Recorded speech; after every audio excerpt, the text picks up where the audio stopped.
नमस्कार दोस्तों, स्वागत करता हूं आपका एनके क्लासेस पर। आज हम लेके आए हिंदी भाषा का विकास। हिंदी भाषा का विकास जो अपने आप में बहुत विस्तृत चैप्टर है, इसको मैंने एक नोट्स के रूप में कन्वर्ट किया है। देखो, ये दिख रहा है कि मैंने इसको एक नोट्स के रूप में कन्वर्ट किया है। आप चाहें तो इस तरीके के नोट्स भी बना सकते हैं, जो परीक्षा के टाइम पे बहुत उपयोगी होते हैं, क्योंकि परीक्षा के टाइम पर हमारे पास ज्यादा समय नहीं होता और रिवीजन करने के लिए बहुत ही शॉर्ट नोट बनाने चाहिए, बहुत शॉर्ट नोट जिसमें सारा कुछ मिल जाए। तो हमने इस तरीके के नोट्स के हिसाब से इस वीडियो को बनाया है और इसमें लगभग सारे क्वेश्चन कवर हो रहे होंगे। और हम इसमें सबसे पहले आपको क्वेश्चन दिखाएंगे, क्वेश्चन किस तरीके के आते हैं। आपको अगर ये पता चल जाए कि क्वेश्चन किस तरीके के आते हैं, फिर आप उस टॉपिक को बड़े अच्छे से पढ़ सकते हो। और पढ़ने का सबसे अच्छा तरीका भी यही है कि हम किसी भी टॉपिक को पढ़ने से पहले उसके क्वेश्चन देख लें। इससे होगा क्या, इससे होगा ये कि जब आप उस टॉपिक को पढ़ोगे तो जो क्वेश्चन आपने पढ़े हैं वो जब आएंगे तो आपका ध्यान उन क्वेश्चनों की तरफ बहुत ही आकर्षित हो जाएगा और इससे ये क्वेश्चन आपको लंबे समय तक याद रहेंगे। अब से ये वीडियो डेली शाम 4 बजे इस यूट्यूब चैनल पर आएगी और आप हमसे लगातार जुड़ने के लिए हमारे चैनल को सब्सक्राइब करें, बेल आइकन को दबाएं, जिससे आपको हमारी लगातार वीडियो सीरीज आपको मिलती रहे और आप लगातार अपने लक्ष्य की ओर बढ़ते रहें। तो आइए हम सबसे पहले देखते हैं क्वेश्चनों को, उसके बाद उस टॉपिक को, और बड़े ही अच्छे से हम पूरे टॉपिक को कवर कर रहे होंगे और टॉपिक करने के बाद किसी बुक से प्रैक्टिस कर सकते हैं। तो आइए देखते हैं सबसे पहले क्वेश्चन। पहला क्वेश्चन, हिंदी किस भाषा परिवार की भाषा है? जो हिंदी है वो किस भाषा परिवार की भाषा है? ये भारोपीय परिवार की भाषा है या द्रविड़ परिवार की भाषा है या चीनी तिब्बती परिवार की भाषा है? आप लोगों को ये टॉपिक पढ़ोगे तो आपको ये बड़े क्लियर से पता हो जाएगा कि हिंदी भाषा किस परिवार की भाषा है। आपको बड़ी आसानी से ये सब पता हो जाएगा। उसके बाद हम दूसरा क्वेश्चन देखते हैं, हिंदी भाषा का जन्म हुआ, हिंदी भाषा का जन्म किससे हुआ? अपभ्रंश से हुआ या लौकिक संस्कृत से हुआ या वैदिक संस्कृत से हुआ या पाली या प्राकृत से हुआ? पाली दोस्तों आपको पता हो, पाली में बौद्ध धर्म के सारे ग्रंथ पाली में लिखे हुए हैं। हिंदी भाषा का जन्म हुआ किससे हुआ? अपभ्रंश से हुआ, लौकिक संस्कृत से हुआ, वैदिक संस्कृत से हुआ, पाली या प्राकृत से हुआ। दोस्तों अगर आपको इनके आंसर पता है तो आप पहले ही कमेंट बॉक्स में लिख सकते हैं, नहीं पता है तो टॉपिक पढ़ने के बाद आपको सारे क्वेश्चन पता हो जाएंगे और इसके बाद आप किसी ल्यूसेंट या किसी और बुक से आप प्रैक्टिस कर सकते हैं। तो आइए हम देखते हैं तीसरा क्वेश्चन, भारतवर्ष में हिंदी किस वर्ग में रखी गई है? जो हिंदी है वो भारतवर्ष में किस वर्ग में रखी गई है? वर्ग, राजभाषा या राष्ट्रभाषा या तकनीकी भाषा? जो हिंदी को भारतवर्ष में राष्ट्रभाषा का दर्जा मिला या राज्य भाषा का दर्जा मिला या तकनीकी भाषा का दर्जा मिला? तो आपको अगर इसका आंसर पता है तो लिख सकते हो, नहीं तो आपको बाद में पता चल जाएगा। उसके बाद हम चौथा क्वेश्चन देखते हैं, हिंदी भाषा की लिपि क्या है? हिंदी भाषा की लिपि आप लोगों को पता होगा। हिंदी भाषा की लिपि क्या है? गुरुमुखी है या ब्राह्मी है या देवनागरी लिपि है? जो हिंदी भाषा की लिपि है वो क्या है, वो आप लोगों को पता होना चाहिए कि हिंदी भाषा की लिपि क्या है। उसके बाद हम पांचवा क्वेश्चन देखते हैं, कौन सी पश्चिमी हिंदी की बोली नहीं है? जो पश्चिमी हिंदी है उपभाषाएं, अपभ्रंश की जो उपभाषाएं है, अभी हम पढ़ेंगे इसमें अपभ्रंश की जो उपभाषाएं हैं उसमें पश्चिमी हिंदी, पूर्वी हिंदी वगैरह ये सब आती हैं। तो उसमें ये कह रहे हैं कि पश्चिमी हिंदी की बोली कौन सी नहीं है?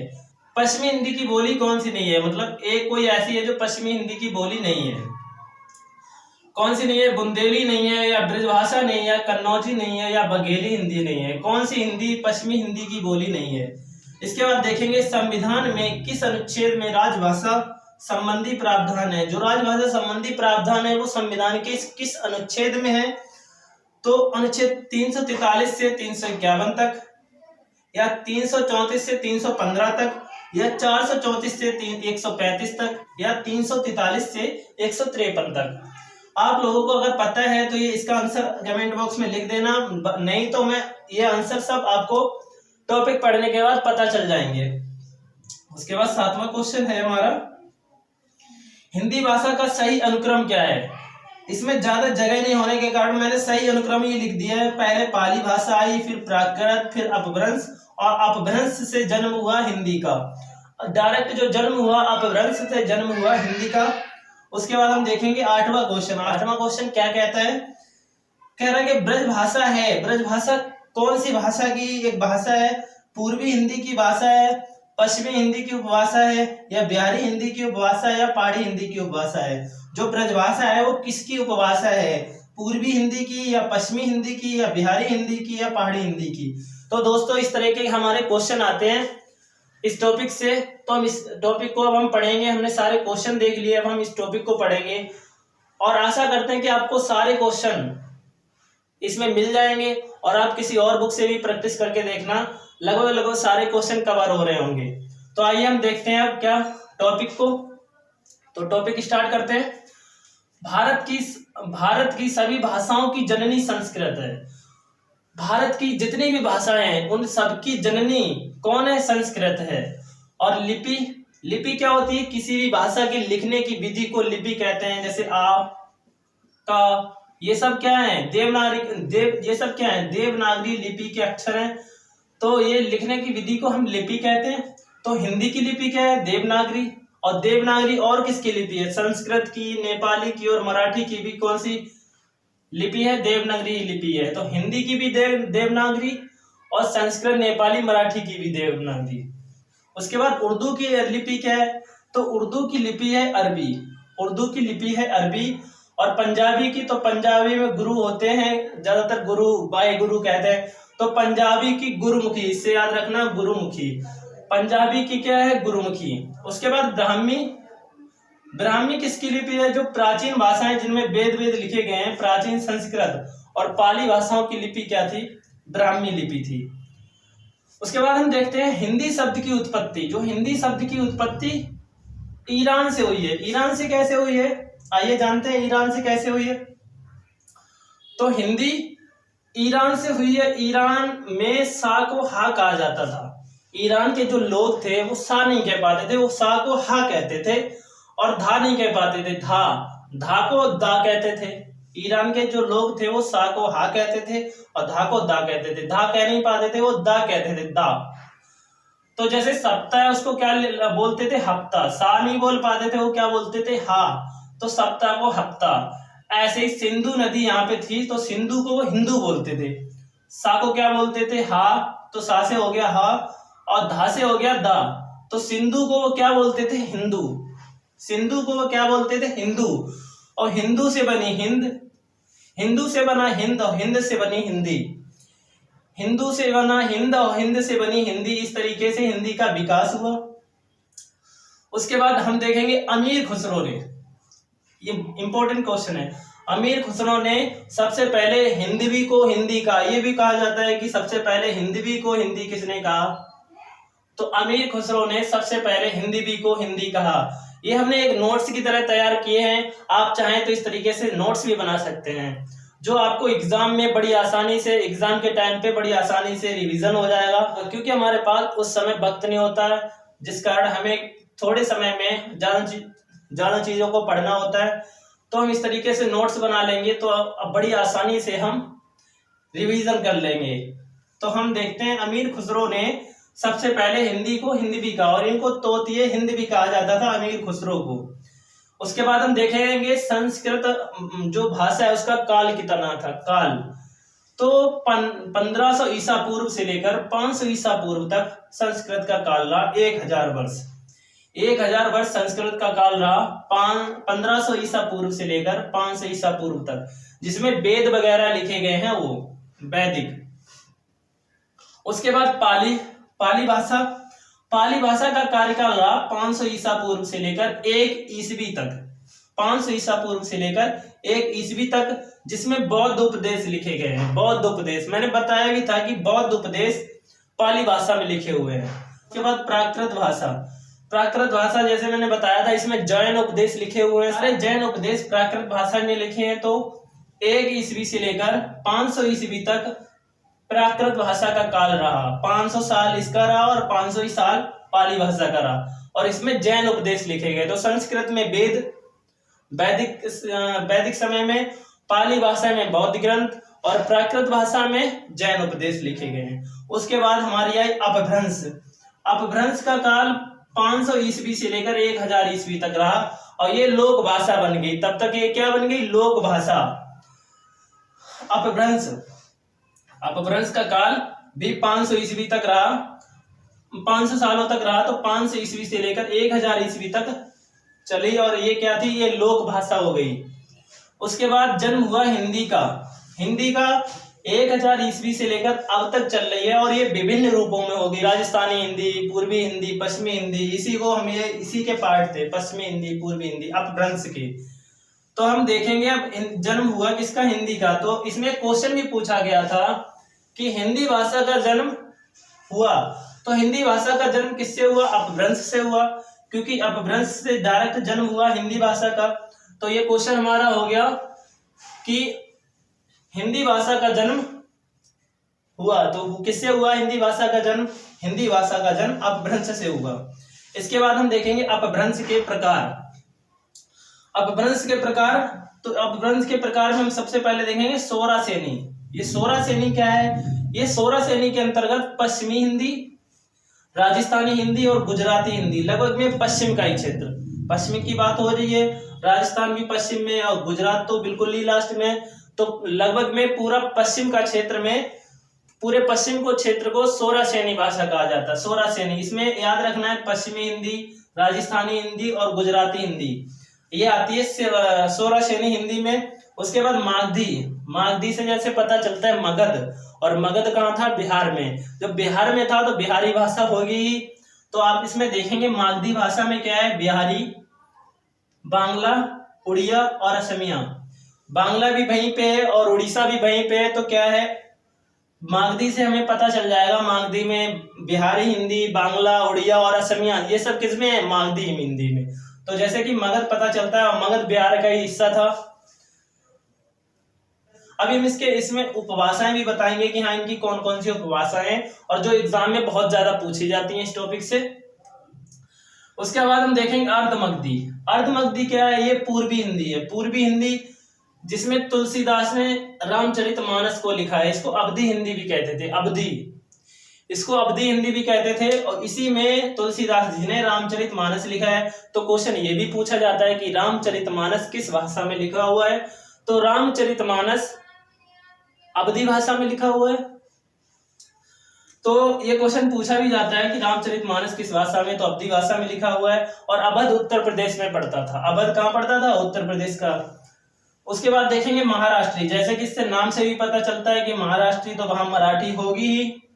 उसके बाद खस, खस क्या है? खस पहाड़ी हिंदी। जैसे पहाड़, इसे याद रखने के लिए क्या करना है कि पहाड़ खस जाते हैं, तो पहाड़ खस जाते हैं तो खस से क्या बन जाएगी? पहाड़ी हिंदी। खस, खस से याद आता है कि कोई पहाड़ खस रहा है, तो क्या है कि इसे याद रखने के लिए करेंगे कि खस से पहाड़ी हिंदी।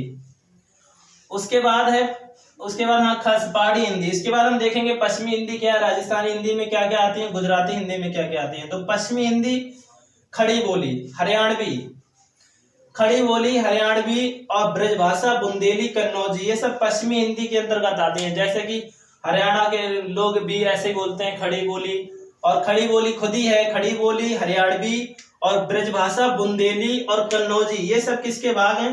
ये पश्चिमी हिंदी के भाग हैं। ये आपको याद रखने हैं। जैसे कि इसमें पूछा भी गया ब्रजभाषा, ब्रजभाषा है, पूर्वी हिंदी है, पश्चिमी हिंदी है, बिहारी हिंदी है, पहाड़ी हिंदी है। तो ये कौन सी हिंदी है? पश्चिमी हिंदी। तो आपको पता लग गया कि ब्रजभाषा कौन सी हिंदी है? पश्चिमी हिंदी है। खड़ी बोली पश्चिमी हिंदी, हरियाणवी पश्चिमी हिंदी, कन्नौजी पश्चिमी हिंदी, बुंदेली पश्चिमी हिंदी। ये खड़ी बोली, हरियाणवी, ब्रजभाषा, बुंदेली, कन्नौजी, ये सब पश्चिमी हिंदी में आती है। इससे ज्यादा नहीं पूछा जाएगा पश्चिमी हिंदी में। और ब्रजभाषाई के कवि थे सूरदास। आपको पता होगा सूरदास ब्रजभाषाई के कवि थे। तो ब्रजभाषा पश्चिमी हिंदी में आती है, खड़ी बोली पश्चिमी हिंदी में आती है, हरियाणवी पश्चिमी हिंदी में, बुंदेली पश्चिमी हिंदी में, कन्नौजी पश्चिमी हिंदी में। तो ये इतनी भाषाएं पश्चिमी हिंदी में आती हैं। उसके बाद देखते हैं राजस्थानी में। राजस्थानी आपको याद हो जाएंगी। राजस्थानी हिंदी में आती है मारवाड़ी, जयपुरी, मारवाड़ी, जयपुरी, मेवाती, मालवी। ये ऐसे ही है कि आप पता चलते हैं नाम से कि ये राजस्थानी हिंदी के भाग हैं। तो अगर इनमें से कोई पूछा जाएगा तो आपको पता चल जाएगा कि राजस्थानी है। मारवाड़ी, जयपुरी, मेवाती और मालवी, ये सब राजस्थानी हिंदी के भाग हैं। अब देखते हैं बिहारी हिंदी। तो बिहारी हिंदी में मगही, जो आपको याद रखना है, मगही। मैथिली और भोजपुरी तो आपको पता ही चल जाएगा, भोजपुरी बिहार में बोली जाती है, बिहारी हिंदी हो गई, तो मैथिली भी बिहारी हिंदी होगी। और मगही ये याद रखना है। मगध, तो मगध से याद रखना मगही। मगही में मैथिली और भोजपुरी ये सब बिहारी हिंदी के अंतर्गत आती हैं। उसके बाद देखते हैं पूर्वी हिंदी। पूर्वी हिंदी जैसे हमने यहाँ पे पढ़ा था, पूर्वी हिंदी में जो अर्धमागधी है उसको पूर्वी हिंदी भी बोला जाता था, जिसमें रामचरितमानस की रचना हुई।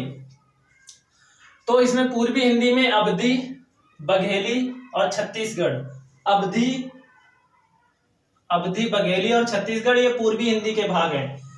अवधी, बघेली और छत्तीसगढ़ रखना आपको। पश्चिमी हिंदी सबसे इंपॉर्टेंट है, बिहारी और पूर्वी, ये इतने ही याद रखने हैं। इसके बाद राजस्थानी में तो आपको पता चल जाएगा और पहाड़ी भी आपको पता चल जाएगा। याद रखने हैं पश्चिमी, बिहारी, पूर्वी, इन हिंदी के बारे में आपको पता होना चाहिए, इनकी उपभाषाएं क्या हैं। और ये बिहारी हिंदी मागधी के अंतर्गत आती है, ये अर्ध मागधी के अंतर्गत आती है, और ये पश्चिमी हिंदी सोरा श्रेणी की भाग है, सोरा श्रेणी का भाग है। तो आपको इससे याद रखना है कि हाँ, बिहारी हिंदी मागधी के अंदर, पूर्वी हिंदी अर्ध मागधी के अंदर, और पश्चिमी हिंदी सोरा श्रेणी के अंदर। और पहाड़ी तो हमने बताया था ना, खस से याद है कि पहाड़ी हिंदी खस के अंतर्गत आती है। तो हम देखेंगे पूर्वी हिंदी में क्या है, अवधी भाषा है, बघेली और छत्तीसगढ़, ये तीन भाषाएं पूर्वी हिंदी में आती हैं, अवधी, बघेली, छत्तीसगढ़।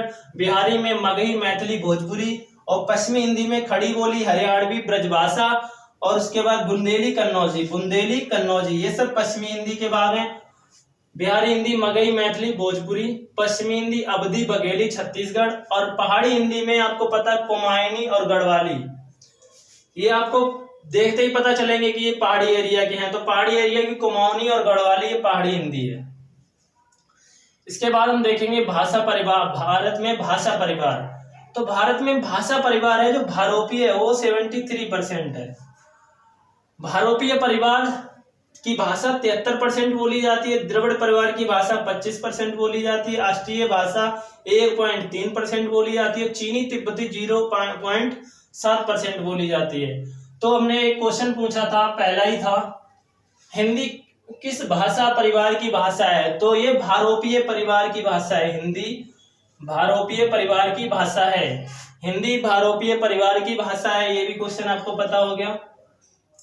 उसके बाद हम कुछ और देखते हैं, क्या देखते हैं, भारत में हिंदी कितने परसेंट बोली जाती है, तो भारत में हिंदी 56% बोली जाती है, भारत में हिंदी 56% बोली जाती है।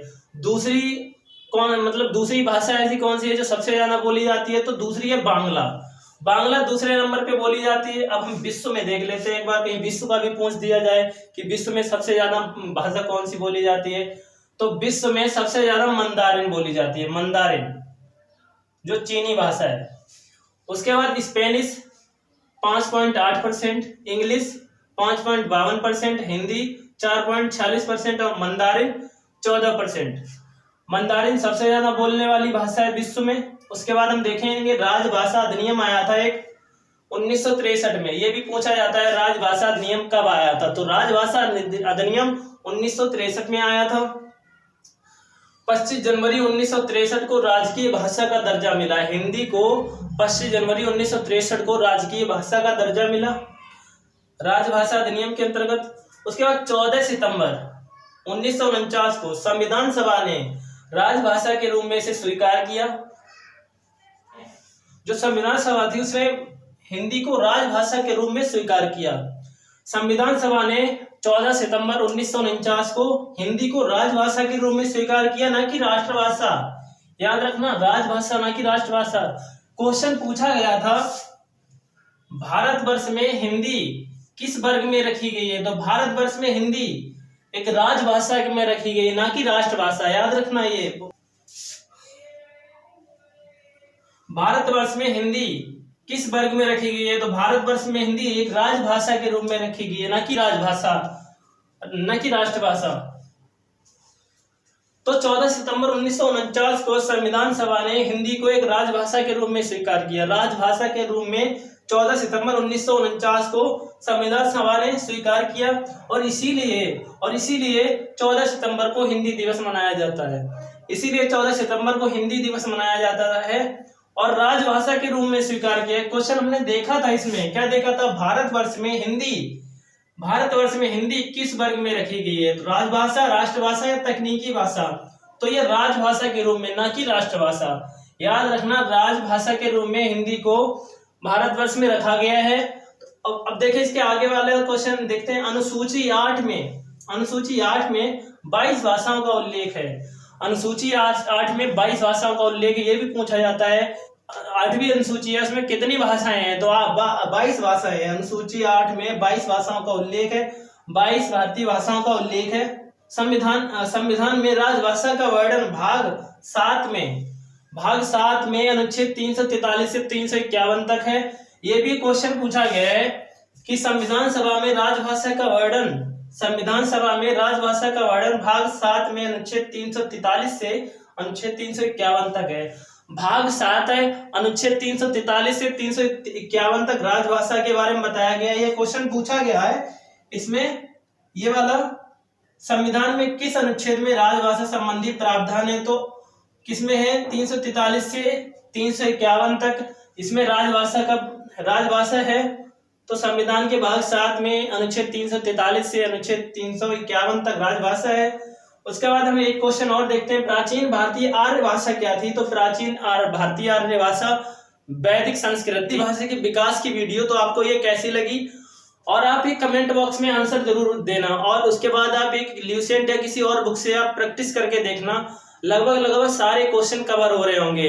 तो आप हमारी लगातार वीडियो देखने के लिए हमारे चैनल को सब्सक्राइब करें और बेल आइकन को भी दबाएं, जिससे आपको हमारी लगातार डेली 4 बजे वीडियो आएगी, वो आपको मिलती रहे। अगर आपको इस वीडियो से मदद मिली हो तो आप इस वीडियो को शेयर जरूर करना, सब्सक्राइब करना, और हमारी लगातार वीडियो के लिए बेल आइकन को दबाना। Thank you for watching.